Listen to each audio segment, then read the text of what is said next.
बहुत अच्छा रहा आप लोग का भाषण प्रतियोगिता। हम लोगों को जो समझ में आया हम लोगों ने किया। प्रथम स्थान, द्वितीय स्थान, तृतीय स्थान और उसके बाद वाला जो नंबरिंग है, देखिए कभी भी नंबरिंग को लेकर हताश और निराश नहीं हुआ जाता। अब जैसे मधुकांत में और पुष्पू में आगे पीछे आप लोग आए थे, शिवचंद्र दोनों लोग का लगभग बराबरी वाला मामला रहा। जहाँ तक मेरी समझ है, मैं ये नहीं कह रहा हूँ कि जो मैं कह रहा हूँ वही सत्य है। अगर आप उनको यहाँ पे बैठाए हैं तो हमारी समझ जितनी आएगी उसके हिसाब से मैं उसका परिणाम दूंगा। लेकिन उम्मीद है आप लोगों से। और भाषण प्रतियोगिता में ये कोई जरूरी नहीं है कि अंतिम पायदान है कि आप यहीं से फिर विराम ले लेंगे और आगे की ओर नहीं बढ़ेंगे। मधुकांत जी आप तो स्टेज प्रोग्राम में भी जाते हैं, अच्छा परफॉर्मेंस आपका होता है, थोड़ा और निखारिए अपने आप को। विषय वस्तु उसमें देखिए 5 कॉलम है। मैं वहाँ देख रहा था, वो बड़ा अच्छा लगा हमें। पांचों का नंबरिंग अलग अलग, 30 का था, 20 ऐसे करके। तो जब आप किसी भी विषय पर भाषण देते हैं तो उसमें बहुत सारी चीजें समाहित होती हैं। केवल हम बहुत बढ़िया बोल रहे हैं, केवल बढ़िया बोल देने से नहीं होगा। जैसे सर ने भी कहा कि बैनर होना चाहिए प्रथम, सही बात है। जो विषय आपको दिया गया है उसमें वो कोट होना चाहिए। शिवचंद्र और आलोक ने, अगर हमसे अगर कोई पूछा जाए तो टॉपिक पे सबसे अच्छा शिवचंद्र और आलोक रंजन ने बोला, सबका साथ, सबका विकास, सबका प्रयास पर, क्योंकि उसको उन विषयों को दोनों लोगों ने टच किया था। ये सारी चीज़ों को बारीकियों से देखना पड़ता है और ये सोचना कि ये हमसे 2 नंबर ज़्यादा पा गया, ये आ गया, ये धारणा और भावना मन में नहीं होनी चाहिए।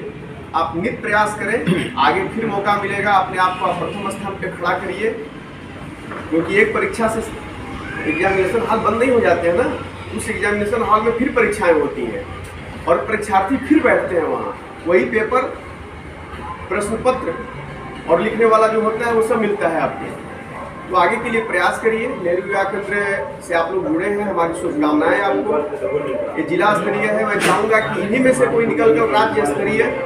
रागिनी बोल रही थी, अच्छा लगा। मतलब दरअसल जानते हैं मैं क्यों बोल रहा हूँ ये बात, इसमें पंचायती चुनाव चल रहा है, उसमें कुछ महिला प्रत्याशी भी हमको उस तरह से दिख रही है, उस तेवर में।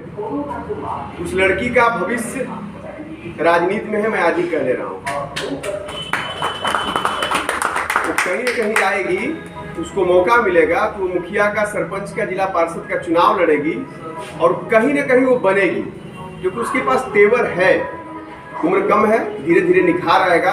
और ये सारे लोगों के साथ होता है। जैसे आपकी उम्र बढ़ती है, हम भी 15 साल पहले बोलते थे तो लगता था कि सबसे बढ़िया मैं बोल रहा हूँ, लेकिन जैसे ही 2 घंटे बाद किसी दूसरे कार्यक्रम में आदमी जाता था, किसी बढ़िया बोलने वाले को सुनता था तो लगता था कि यार वैसा मैं नहीं बोल पाया, मुझे वैसा बोलना है।